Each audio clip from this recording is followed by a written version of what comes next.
Kaakati bannange nga ba awusigalo bafuuse obuzibu kati.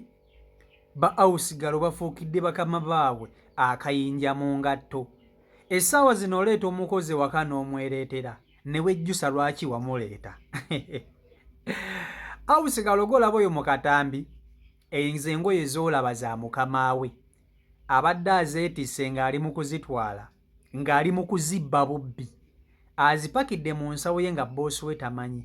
Boosi we ali eri awujjadde ali mu kisenge.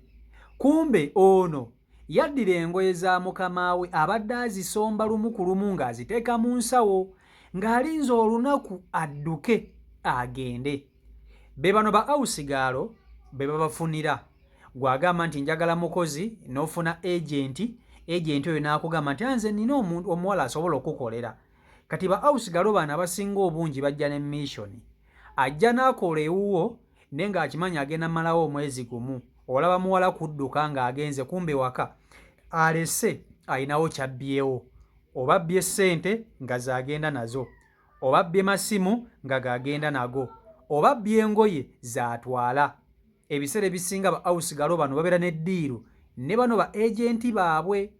Babasindika mu maka g'abantu ne bakolayo omwezi gumu n'amala n'abbawo n'adduka. Kubanga n'amannya ba awusigalo bagalimba, teboogera mannya matuufu gaabwe, tebagoogera.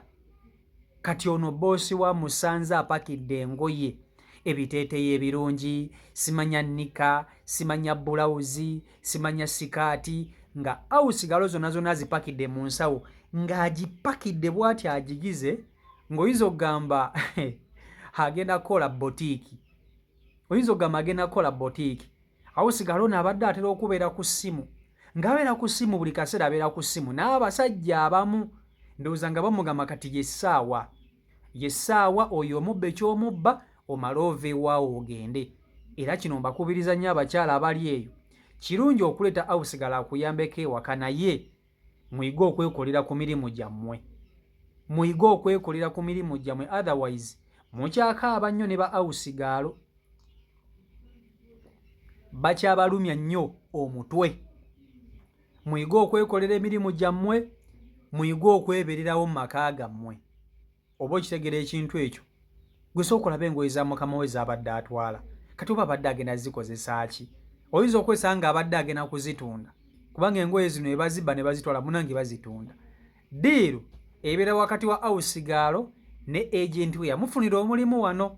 Kati njagala nkutuuseeko akatambi kano okerabireko era okewulirireko. Video nkusaba ogimpereka like video yiiyo.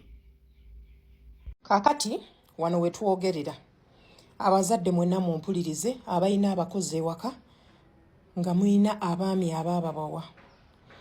Ku makya nkedde omukozi nga yeetisse buli kimu ekyange engoye empitirivu, ekinnyambye nti engoye zange empitirivu. Naye nga neebuuza nga ndabanga ensawo yeekubyeku mukwano nga zange kabindo kalamba.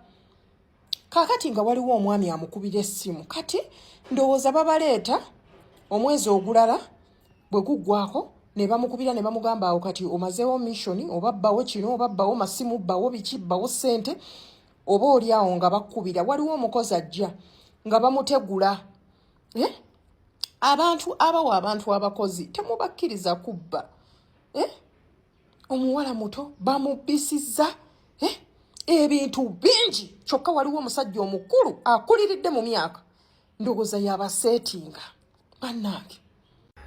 Kaakati amazima go gali nti kyandibadde kirungi nnyo bw'oba ng'oli wakwagala muntu akuyambako kewaka. Ndowooza n'ofuna ku baganda abo abali mu byalo ate owange, kubanga ebiseera ebisinga bawusigalo bano be babaleetera bamaliriza ate babakoze ebintu. Bawusigalo abamu bajja ewaka n'ebigendererwa. Ennaku zino kati nze nina ekintu kyenzudde mu ba awusigalo. Omanyi nze kambabuulire, ebintu bino bye mbaleetera ebintu ebituukawo mu bulamu obwa bulijjo. Ekintu ky'omanyi nga kisobola okutuuka ku muntu omulala, olina okukimanya nti naawe kisobola okukeera ku makya ne kikutuukako, kubanga mwenna mukola ate muli bakazi. Oyinza otuuka ekiseera n'oba ng'oyagala kuleeta awusigalo wuwo. Bintu bingi by'olina okwerinda obuti n'obyetegekera singa oba oli wakweta awusigalo. Edda abantu beetaniranga nnyo abawala ab'omu kyalo, era ng'abantu bakuba amasimu n'agamba banange munfunireyo kaakawala eyo kajje kankolere. Obuwala obwo bwabanga n'empisa. Ate jjukire advantage yabeeranga ennungi nga buva ku kyalo naawe ky'omanyi nti just in case singa omuwala ono eba alina ky'akoze ewaabwe omanyiyo bulungi nnyo, olina ne wootandikira. Naye ensangi zino abantu baguddewo kampani ezifunira ba awusigala emirimu n'ezifunira ababoosi abakozi. Ezo kampani zijjudde abawala abalina emitima emibi, abawala abalogo, abawala ababbi, ab'emputtu, abanyooma, abakola buli kimu. Si buli muwala abeera mu kampuni eyo nti aba n'emputtu era aba anyooma. Naye okufuna awusigala omulungi omuwulize ow'empisa ennungi atalina mize mibi kizibu era si kyangu, yadde n'akamu n'ak'eddagala si kyangu. Omulimu guno ogw'obwawusigaalo waliwo akaseera we gwatuuka nga gulinga ogukendedde, era ng'abawala bangi tebakyali ba awusigaalo, ng'era osobola osanga amaka nga mu butuufu tegaliimu ba awusigaalo. Ekintu kino ekyaba awusigaalo kibadde kikendeddemukko nga tekikyali nnyo kyamaanyi, nga tekikyavuga nnyo. Naye ensangi zino ate kyeyongeddemuko ku bbugumu, lwakuba nti ate engeri gye kyeyongeddemu ebbugumu mbi, nti ba awusigaalo bakosezza bakama baabwe mu buli nsonda yonna. Ogenda kweta awusigaalo ewaka nga mulogo ayagala okubaloga kyokka mu abamusasula. Olete awusigaalo ewaka nga mubbi nga ali mu kubabba. Olete awusigaalo ewaka nga akunamira abaana abakozesa ebibi eby'ekisiru. Olete awusigaalo nga munyoomi ayina emputtu tawulira. Olete awusigaalo yeegomba ebbaawo. Ebyo bye bituusewo ku ba awusigaalo b'omulembe guno. Naye nze nkimanyi teri muntu atayagala kukozesa mukozi waka, naddala singa oba nti olina abaana, olina ennyumba nnene, abakazi abamu tebali lezi, tebaagala kwekolera mirimu gyabwe. Naye mujja kuyiga okugyekolera. Kasita ba awusigaalo banaabateekako embeera nga buli awusigaalo gw'oleeta wa mitima mubi, akubba, akumanyira, ayagala okubbira omusajja, mujja kumala muyige okwekolera emirimu gyammwe. Muzadde abaana mubayigirize emirimu. Bw'oba ng'olina abaana bato, making sure nti ofuna time table yo. Awusigaalo tajja kukola nga bw'oyagala. Abeera muntu kaseera buseera, wabula waliwo time weetuuka n'afuuka ensolo. So kati ekyo mulina okukimanya. Ate mulina okukimanyira nno ddala. Nze mbabuulira. Mulina okukimanya ate mulina okukimanyira ddala nti teri muntu agenda kulabirira maka go nga ggwe.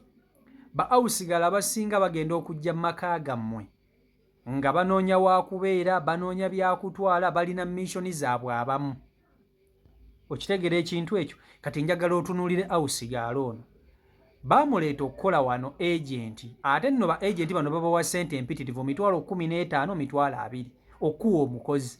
Naye abakozi bano bagenda okujja mu maka gammwe nga babasindise missoni, nga bamugamba nti wano wenkuleese olina okukola ki? Okubbawo. Gwebeerawo omwezi gumu olabe batereka ssente ozibbe, oba engoye ozibbe, oba amasimu ogabbe. Ba agenti era bano ba awusigaalo ogenda omufuna nga tomanyi gy'ava, tomanyi gy'azaalibwa, ne boogezaako kumubuuza tasobola kukola ki? Tasobola kukubuulira. So n'olwekyo mulina okuba abeegendereza era ne mubeera vigilant nnyo n'amaanyi. Kati ono yagenze engoye za mukama we azipakidde, azitisse, ayagala kuzibba kuzitwala. Era boosi we taba kufunamu kali ka instinct gamba nti naye n'omuwala biki byatadde mu nsawo bino. Omwana abadde yeetegese ng'alinda lunaku ndowooza boosi we lwavaawo katini eka amala agende. Ono agenza okubikkula ensawo nga mujjuddemu ngoye ze, n'amukwata ne kaggwamu. So ndowooza tusisinkane olunaku olw'enkya, Omukama Katonda ng'asazeewo. CEO Michael Uganda YouTube channel kwoli. Mwebale nnyo okuba nti ate mugoberera, mwebale okufollowinga saako n'okuba nti ate mulayikinga. Mbaagala nnyo, mubere bulungi. Omukama Katonda, oh my jeez, Omukama Katonda abankumire. Mweraba. Stay blessed. Peace and love.